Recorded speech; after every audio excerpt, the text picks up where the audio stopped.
I'm Daphne Quay, your boss lady realtor here in Austin, Texas. And today I have got a cool little video for you. We are featuring one of the trendiest, most famous, most up and coming, and quickly is growing neighborhoods in Austin. Today we are on the east side. We are in 78702. Make sure to watch this video all the way to the end because there's so many really cool spots that we're going to talk about and so many different things to do. And I also have a little surprise, which is behind me, and we'll talk about that at the very end. So stay tuned. First, we're going to talk about the location of the east side. 78702 is located literally just east of Highway 35, and the southernmost portion just cuts off right there on the Colorado River. If you look at a map, it just kind of looks like this little blob right there on the map, but actually the east side is very, very big, and different pockets of it change tremendously.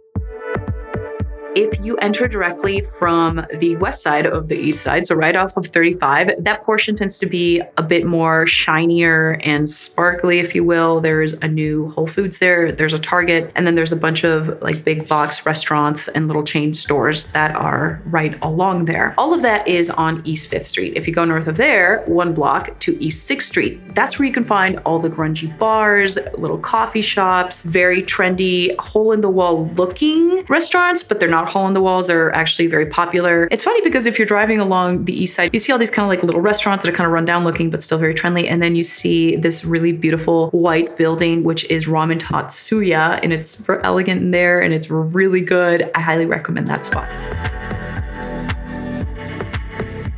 I've traveled all around the US and other parts of the world, and I've been in neighborhoods that have been gentrified, if you will. The east side to me feels unique, maybe because I know it so well, but I think part of it has to do with the fact that it's sitting on the lake. It's the type of neighborhood where you can live there, of course. You can rent an apartment, you can buy a semi-penthouse type condo, you can live in a little cottage from the 1950s, or you can get one of these modern mansions. There's so much variety in the type of home that you live in, and also you can just stay right in the neighborhood. There's multiple grocery stores right there in 78702. There's restaurants from all over the world. You can choose to go to a high-end restaurant, or you could go to a food trailer. You can go out one night and go to a club, and then the next morning you can go kayaking or stand-up paddleboarding on the lake. It's really the type of neighborhood where you don't ever have to leave. Of course, most people do, but there is so much variety and so much stuff to do just in that little 78702 pocket. I've got my computer with me because I went into MLS, where all the real-time housing information lives. And I'm looking up all the homes that are currently for sale in 78702, or the east side. And a good chunk of them were actually built before 1965. The oldest home that I have here on this list was built in 1907. And then they go up to 1967, 1978. There's one that was built in the 80s, a couple in the 90s. And then in the later 2000s, like 2007 to now, it just exploded with development. But there were, and there actually still are, a lot of, I would say, original bungalows on the east side that were built in the early 1900s. Like I said, anywhere from 1907 to 1960 or so. Most of these little bungalows, and I say bungalows because most of them are under, I'd say, 1,500 square feet, with the majority falling anywhere from 800 to about 1,200 square feet. Now, those are the original homes. And I think driving through the east side, just the footage that I've been showing you guys, it's pretty easy to see that 78702 has been completely gentrified. And like any gentrified neighborhood, the east side was not at all popular, and it was not at all desirable. I'd say maybe 15, 20 years or so ago. It has become immensely popular for the sheer fact that it is close to downtown and it is basically sitting on the lake. So the location is really good. Even though there was a lot of new construction there, both housing and commercial, I think a lot of people still really love and embrace that style of home that the east side offers, like these cute little cottages that were there way before any of us were.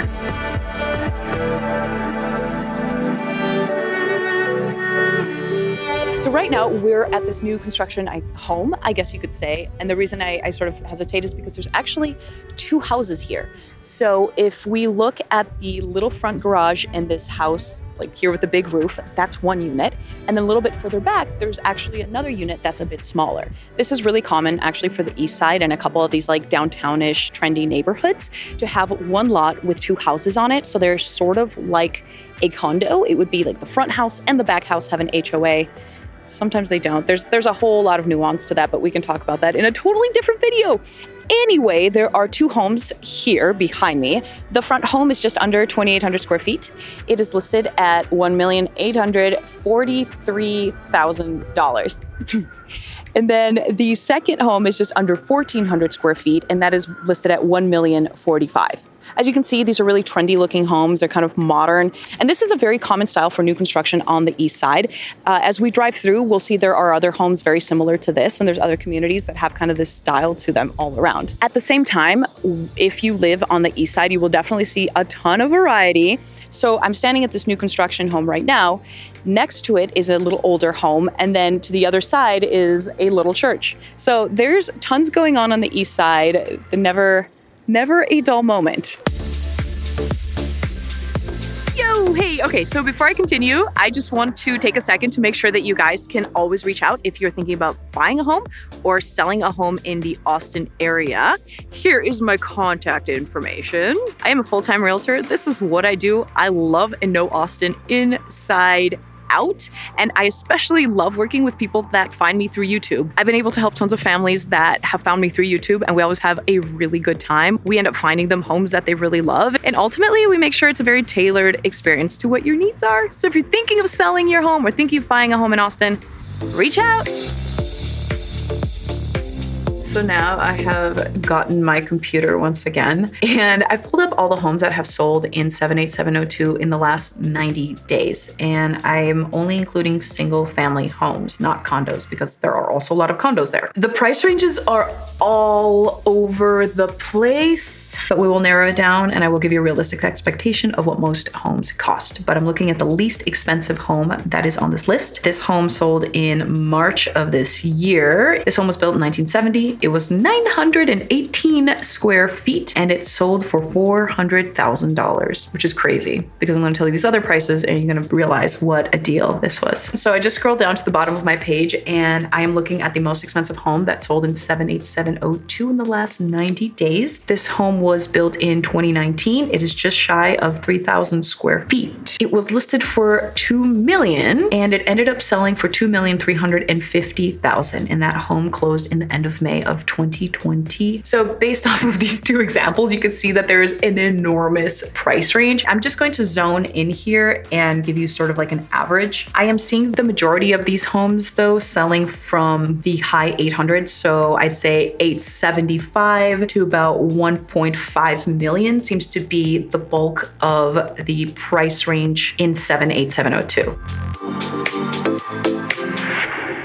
Like I mentioned earlier on in this video, different pockets of the east side have kind of a different feel to it. If you're going to that new development off of East 5th, that's where you can find the Target and the Whole Foods. So if you go deeper into the neighborhood, you can find other businesses and other restaurants that have been there a much longer time. For instance, one of my really super favorite spots on the east side is Casa Colombia, which is a Colombian restaurant, which of course features Colombian food, but then they also have food from all over South America.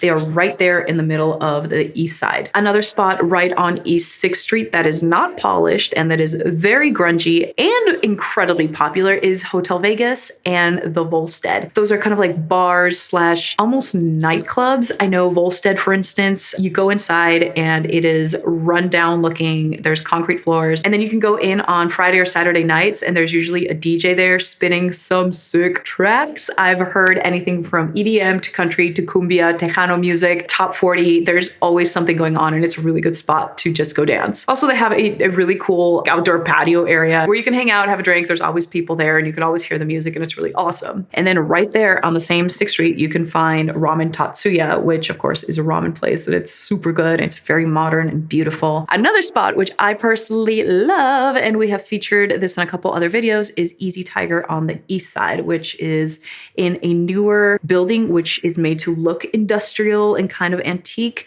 but it's not. Anyway, it's gorgeous and they have pretty good parking. The actual Easy Tiger building is beautiful, and then they've got this adorable outdoor seating patio area as well. Also, as you drive through the east side, you can see several food trailer parks, which are immensely popular in Austin. Going to a food park on the east side is a very Austin thing to do. The east side is known for having a lot of little food trailers, and they're super popular. I could keep going and going and going because there is so much happening there.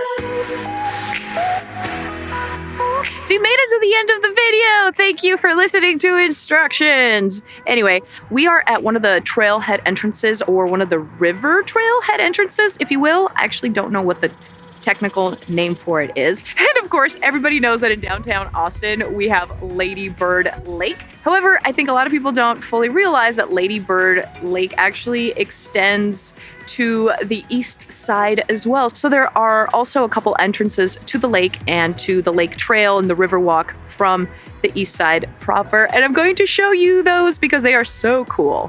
This area, of course, is not just a lake. There's the trail, and then there's a bunch of really cool spots where you can stop and have a picnic, or you can stop and chill, you can stop and hang out, whatever it is that you want to do. But there's a lot of different areas where you can hang out. There's also a little like pond cove here that people don't necessarily know about that's big enough to go stand-up paddleboarding or kayaking, but kind of a little hidden spot. So come check it out. I'm going to show you some of these really cool little pockets here on the East River side river trailhead entrance spots area.